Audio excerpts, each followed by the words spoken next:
তাকে জল দিতেই হবে। জল দিতে হয় সব সময়? সব সময় মানে জল থেকে তুলেও জল দিতে হয়? জল দিতে কেন হবে। জল দেওয়ার নিয়মটা কেন এটা? তোলার পরে জল ঢালতে হয়? জল কিসের ঢালতে হবে। ওটা মন্দিরটা কিসের? পাথরের মূর্তি। কি পাথর আমি জানি?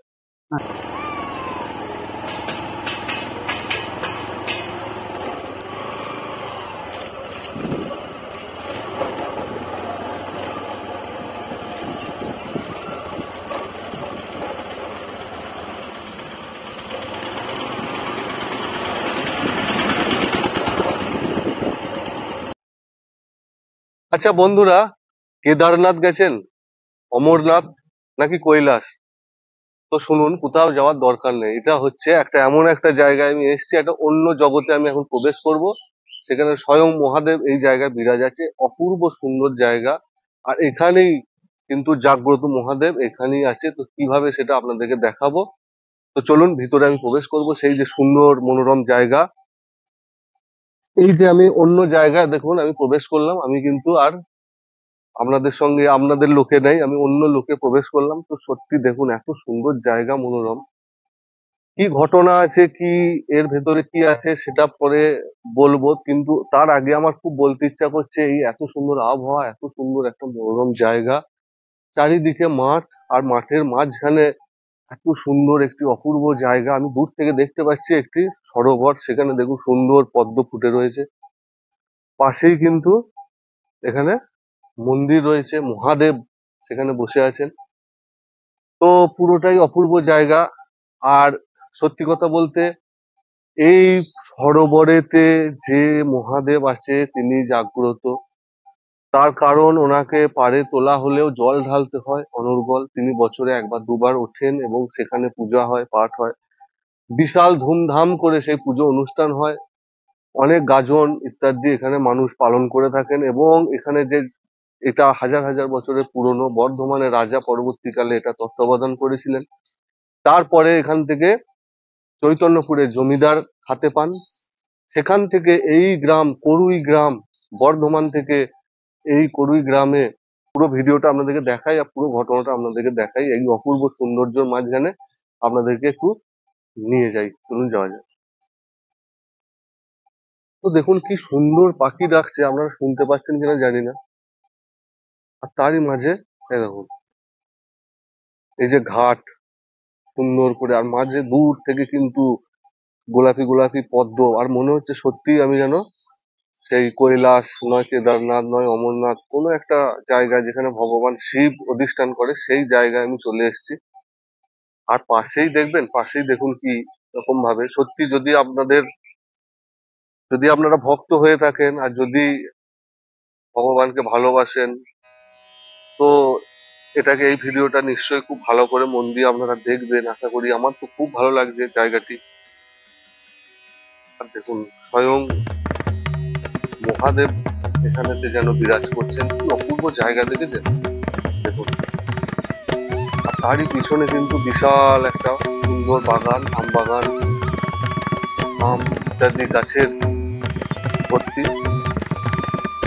দেখুন এখানে কিন্তু পুরো একদম সাইলেন্ট আর সুন্দর জায়গায় এই মহাদেব বিরাজ করে আছেন। আর পাশে দেখবেন, পাশে দেখুন, আগে সাইডটা আপনাদেরকে একটু দেখাই। এবং চারিদিকে কিন্তু মাঠ, চাষের মাঠ। দূর থেকে দেখুন কোনো গ্রাম এই কাছে পিঠে কিন্তু নেই, বিশাল এরিয়া জুড়ে ফাঁকা মাঠ। আর তার মাঝখানে কিন্তু এই অপূর্ব জায়গাটি, যেখানে স্বয়ং মহাদেব বিরাজ করছেন।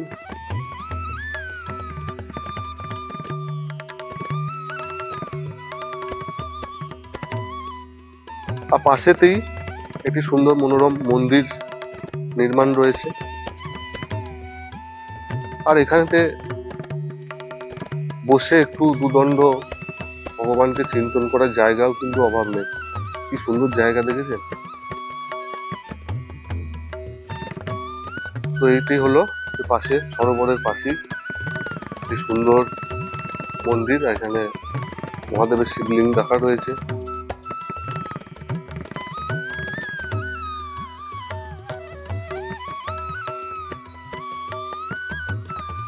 আর দেখুন কি অপূর্ব লাগছে। তো আমি এত জায়গায় গেছি, এত সুন্দর মনোরম পরিবেশ খুব কম জায়গাতেই পেয়েছি। তো পারলে আপনারা একবার এখানে আসবেন। এটি করুই গ্রাম, করুই কাটোয়ার থেকে খুব কাছে এই গ্রামটি। আর দেখুন কি সুন্দর। আর এই যে সরোবর, এই সরোবরেতেই কিন্তু যত রহস্য আর যত মাহাত্ম্য কথা এখানেই লুকিয়ে রয়েছে। স্বয়ং ভগবান মহাদেবের সমস্ত যে মান্যতা তা এই পুকুরকে নিয়ে, এই সরোবরকে নিয়ে কিন্তু রয়েছে। তো চলুন সেটি সম্বন্ধে আপনাদেরকে একটু দেখাই, জানাই।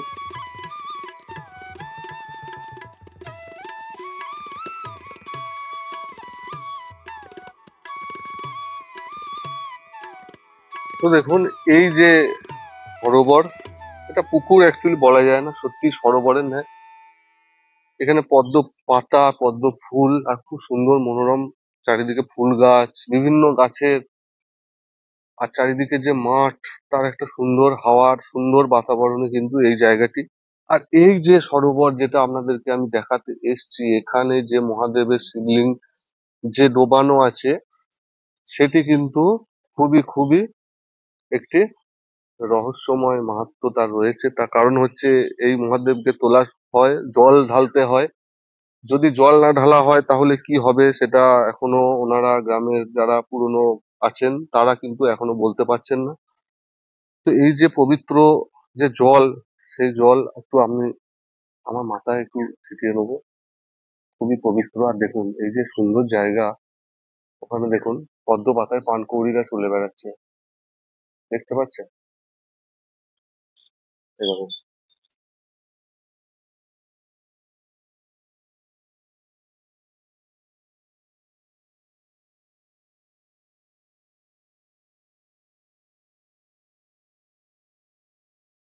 তো এখানেতেই সেই মহাদেবের শিবলিঙ্গ রাখা রয়েছে এই জলের নিচে। ওনাদের কথা অনুযায়ী পুকুরের পূব দিকে ডোবানো থাকে, আর এখান থেকেই তুলে নিয়ে গিয়ে পূজা করা হয়। ওনাদের কথা অনুযায়ী এখানে লক্ষাধিক লোক হয়, আর সাংঘাতিক ভিড় হয়। এখানে প্রশাসন প্রোটেকশনে সেই ভিড় সামলানো হয়। শুধুমাত্র এই মহাদেবের যে মহিমা, তার জন্যই।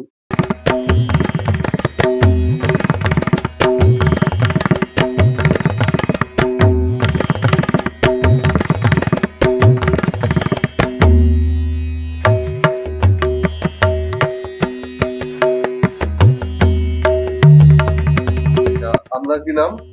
বিকাশ চন্দ্র ঘোষ। আপনার এই গ্রামে বাড়ি? এই কি গ্রামে নাম গ্রামের? করুই। আচ্ছা, এখানে তো আমি শুনেছি যে এই যে মহাদেব জলের মধ্যে ডোবানো থাকে পুকুরে, হুম, ওটা কি সারা বছরই ডোবানো থাকে? সারা বছরই ডোবানো থাকে। 15ই চৈত্র একবার ঘন্টা খানেকের জন্য ওঠে। হুম। ওই সময় একটু ভোগ ডোগ ঠাকুরের পাড়েতেই হয়। হুম।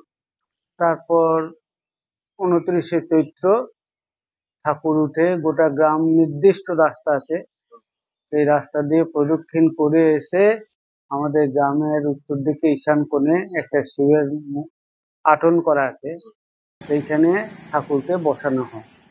এবং গ্রামে যার জায়গা দিয়ে সীমানা দিয়ে যাবে, তাকে তো জমির উপর দিয়ে যাবে, তাকে জল দিতেই হবে। জল দিতে হয় সব সময়? সব সময় মানে জল জল থেকে তুলেও জল দিতে হয়? জল দিতে কেন হবে। জল দেওয়ার নিয়মটা কেন এটা? হয়তো কোনো পাথরের শিব ঠান্ডা থাকে, শিবের মাথায় গঙ্গা জল, জল মানে অন্য জল নয়, কিন্তু গঙ্গা জল ওটা কি তোলার পরে জল ঢালতে হয়? জল কিসের ঢালতে হবে। ওটা? মানে এটা কিসের? পাথরের মতো। ওটা কি পাথর আমি জানি? না, সেটা তো বলতে পারবো না। কিন্তু জল কোনোদিন ঢালবে, যদি কেউ ধরুন জল ঢালা হলো না, তাহলে এখন পাপের ব্যাপারটা তো আলাদা। আলাদা। কিন্তু ওটা না হলে কি হবে ওই শিবলিঙ্গ?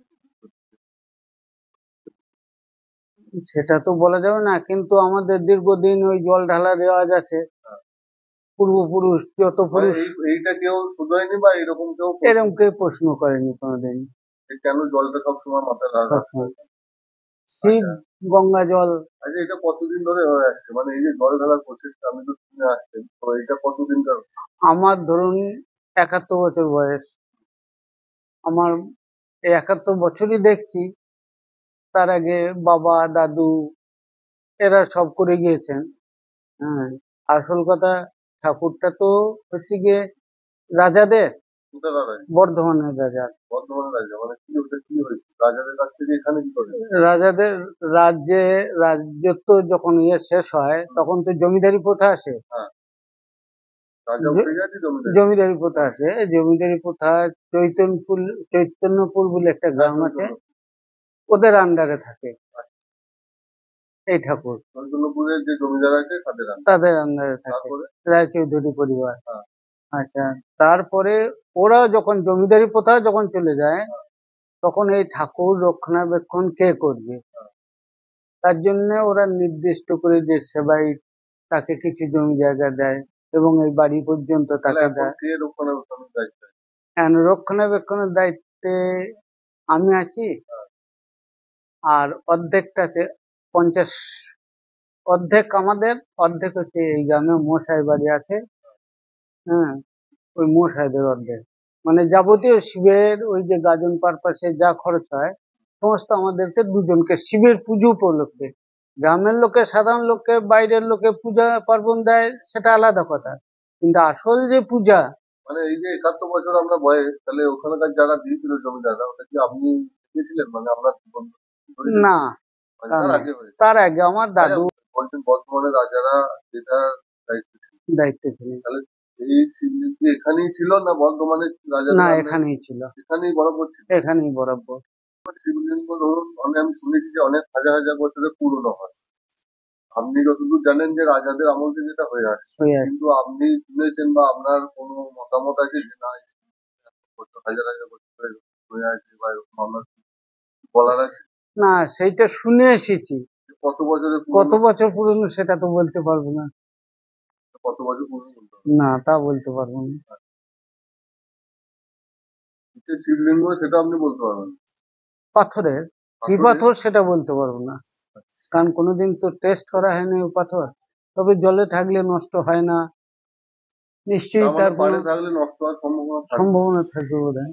কারণ এই যে এখানে যে শিবলিঙ্গ আছে বাড়িতে, এটা তো 12 মাস জল ঢালা হয় না, ওটাই ঢালতে হবে। ওটা 12 মাস যখনই তোলা হবে। ওটা কি মানে পঞ্চমুখের? পঞ্চমুখ শিবলিঙ্গ। আর ওটা পুজো কখন হয় তাহলে? ওটা হয় চৈত্র মাসের সংক্রান্তির আগের দিন। গাজন হয়? গাজন। কতজন সন্ন্যাসী হয়? প্রায় 300। শুনেছি অনেকেরই নাকি এই যে শিবলিঙ্গ জলে ডুবানো থাকে, তার গায়ে সব অনেক কিছু তো লেগে থাকে, সেইগুলো নাকি কোনো মেয়েদের বাচ্চা টাচ্চা না হলে দীর্ঘদিন ওই তুলে নিয়ে এসে তাদেরকে সে উপোস করে থাকে, সন্ন্যাসীরা তুলে তাকে খাইয়ে দেওয়া হয়, তারপর নাকি তাদের বাচ্চা টাচ্চা হয়। এটা 12 মাস হয়, প্রতিদিন নিত্য সেবা। চৈত্র মাসে গাজন শুরু হয়, এইটা দিয়ে গাজন শুরু হবে, ঠিক আছে? তারপর উনি হচ্ছেন সেবাই। 25শে চৈত্র থেকে 28শে চৈত্র পর্যন্ত গাজন শুরু হলো এই গ্রামের এখানে। তার পরবর্তীকালে 25শে চৈত্র থেকে পুকুরের যে এইটা বন্ধ হয়ে যাবে। আপনার কি নাম?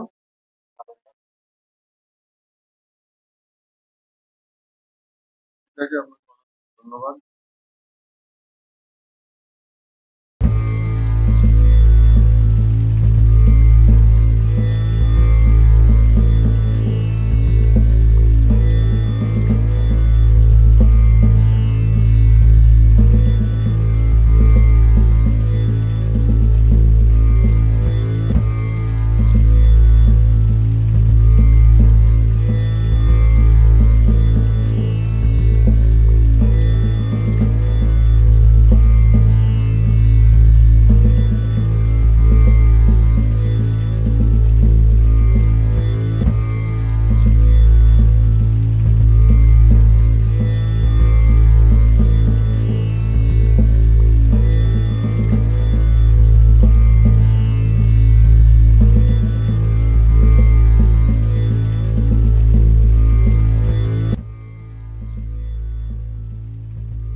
তো বন্ধুরা, সেই যে পঞ্চমুখী শিবলিঙ্গ দীর্ঘ দীর্ঘ বছর ধরে এই সরোবরে ডোবানো রয়েছে। বর্ধমান রাজাদের আমলে সেই শিবলিঙ্গ এখানে রাখা রয়েছে। তো এই পূব দিকের এই যে ঘাট, তার সামনেই কিন্তু এখানেতে আমার সামনেই যেটা আমি জানতে পারলাম যে কয়েক দূর হাতের মধ্যেই কিন্তু সেই যে শিবলিঙ্গ, মহিমা যুক্ত সেই শিবলিঙ্গ এখানে রাখা রয়েছে। তো এরকম নানান জানা অজানা ভিডিও নিয়ে আপনাদের সাথে আমি রয়েছি আপনাদেরকে দেখানোর জন্য। তো দয়া করে আপনারা আমার সাথে থাকবেন আর অনেক অনেক আশীর্বাদ করবেন। আজ এই পর্যন্ত। নমস্কার।